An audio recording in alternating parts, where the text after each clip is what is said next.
Dap San Sabtup, dapur santapan sabda Allah dan tubuh darah Yesus, Minggu biasa 6B, 11 Februari 2024. Umat Allah dalam Kristus. Santapan sabda hari Minggu biasa 6 ini dari kitab Imamat, Mazmur, surat pertama Paulus untuk umat Korintus, dan Injil kabar gembira Markus. Apa yang Allah katakan dalam kitab Imamat? Sakit kusta berbeda dari sakit yang lain karena anggota badan orang itu tiba-tiba jatuh, jari tangan, telinga, hidung. Orang Yahudi waktu itu pikir bahwa kusta ini penyakit menular. Maka orang kusta tidak boleh tinggal bersama orang lain. Dia juga pakai pakaian yang rabik-rabik. Dan lebih lagi, karena kusta ini akibat dosa, maka orang itu harus selalu berseru najis, kotor. Seorang imam harus buktikan bahwa orang ini sakit kusta atau sudah sembuh. Apa yang Allah katakan dalam kitab Imamat ditanggapi Mazmur. Umat Israel berkumpul dalam ibadat tobat dan meminta Allah mengampuni kesalahan mereka yang mengakibatkan mereka menderita sakit. Mereka tidak boleh menipu dan sembunyikan dosa. Semua diakui dengan jujur supaya Allah ampuni dosa dan sembuhkan penyakit itu. Dengan demikian Israel menjadi orang jujur yang sehat untuk selalu bersorak-sorai memuji Allah. Apa yang Allah katakan dalam kitab Imamat ditanggapi Mazmur dipenuhi dalam Injil kabar gembira Markus. Karena orang kusta tidak boleh dekat-dekat orang lain, maka satu orang kusta ini ternyata cukup berani datang dan berlutut di muka Yesus. Permintaannya juga berbunyi, kalau Tuhan mau, Tuhan dapat mentahirkan, yaitu membersihkan saya. Yesus mau dan menegaskan bahwa Yesus mampu menyembuhkan. Yang disebut mujizat atau tanda heran itu sebenarnya berarti perbuatan dengan daya luar biasa seperti dinamit yang meledak dan menghancurkan gunung-gunung batu waktu kerja jalan misalnya.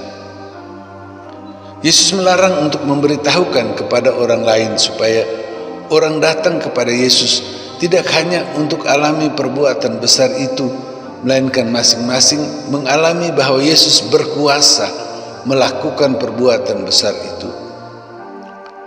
Dan sesuai kitab suci, Yesus minta untuk menyampaikan kepada imam dan membawa persembahan sebagai bukti bahwa sudah sembuh. Tetapi berita penyembuhan itu tersebar kemana-mana dan orang datang terlalu banyak, sehingga Yesus mencari tempat yang sunyi. Meskipun demikian, orang banyak masih tetap datang. Mereka mau bertemu Yesus dan mengalami penyembuhan untuk selanjutnya mengikuti Yesus. Apa yang Allah katakan dalam kitab Imamat ditanggapi Mazmur, dipenuhi dalam Injil kabar gembira Markus, dihidupi Paulus bersama umat Korintus. Paulus mengajak umatnya untuk menjadi orang yang meniru diri Paulus, karena Paulus sudah meniru Yesus yang tidak membawa sakit dan susah untuk orang lain, tetapi membawa kebaikan, kebahagiaan.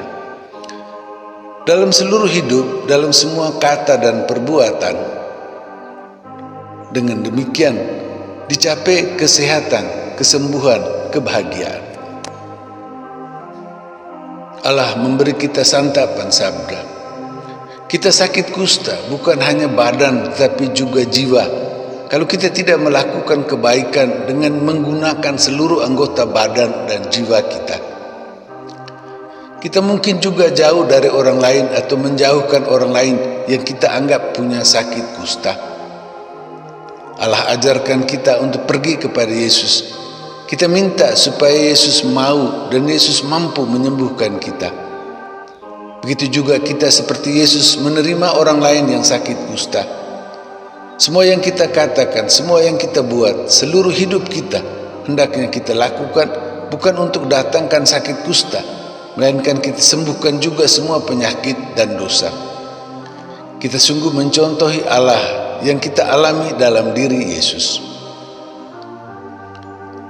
Yesus memberikan santapan tubuh darah Yesus. Allah memberikan kesembuhan dan pengampunan dosa. Yesus yang mau dan berkuasa menyembuhkan itu, mengampuni dosa kita dan mau bersatu dengan kita untuk membantu kita, supaya kita mau dan punya kemampuan cukup untuk menghancurkan penyakit dan dosa di dalam diri kita. Selanjutnya juga, kita usahakan kesembuhan semua penyakit badan dan jiwa sesama kita. Bersama Yesus, kita tidak akan menciptakan sakit kusta lagi, karena anggota badan dan jiwa kita sekarang hanya mampu berbuat baik. Dengan usaha penyembuhan dan perbaikan itu, Yesus mengantar kita menuju kesembuhan sempurna dan kebaikan lengkap di dalam rumah Bapa, sumber segala kesembuhan dan kebaikan yang abadi. Umat Allah dalam Kristus, demikian.